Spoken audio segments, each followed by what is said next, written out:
មួយកេះ$27 KTV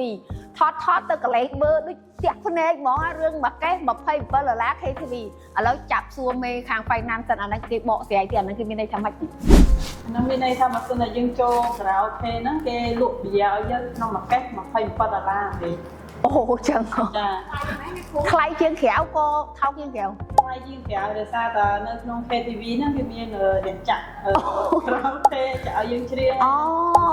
មានអីចឹងវិញចាំថា special ជាងនៅក្រៅចាខ្ញុំស្មានតែខ្ញុំអត់យល់ដល់ពេលមួយកេះ$27 KTV ចឹងមកន័យថា free KTV ប៉ុន្តែមួយកេះ$27តែវាមានសេវាពិសេសផ្សេងទៀតមានអ្នកចាក់ស្រាមានម៉ាស៊ីនត្រជាក់មានអីអញ្ចឹងទៅអូអញ្ចឹងតើបានចេះតែមិនព្រមញ៉ាំនៅផ្ទះចេះតែទៅញ៉ាំ KTV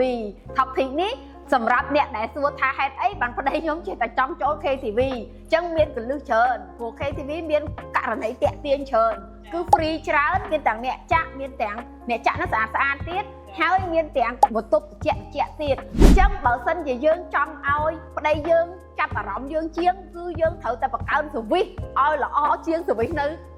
ខាងក្រៅធ្វើខ្លួនឲ្យស្អាតម្ហូបយើងឲ្យឆ្ងាញ់ផ្អែមល្ហែមបង្កើតគេហៅថាបង្កើតបរិស្ថានល្អផ្ទះយើងក៏ច្រៀងបានដែរមែនអត់ច្រៀងនៅផ្ទះយើងរាំនៅផ្ទះយើងរាំមួយកូនរាំមួយប្តីហើយឲ្យប្តីយល់ថាផ្ទះរបស់យើងគឺជា KTV private បំផុតគឺ KTV លក្ខណៈ family ចង់ច្រៀងស្មាមានចង់គេស្មាមានចង់ service បែបម៉េចកំងមកហូប3មុខចង់ថែម2មុខក៏បានចង់ដូរបែបម៉េចគឺយើងបានមកងាយស្រួលហ្មងអញ្ចឹងគឺតម្លៃយើងការពិតត្រូវឲ្យយើងនឹងពិសេសជាងនឹងគុណនឹង1000ដងមិនត្រូវព្រោះវាជា special មែនតើអញ្ចឹងសម្រាប់បងបរោះមិនបាច់ចាំរក service អី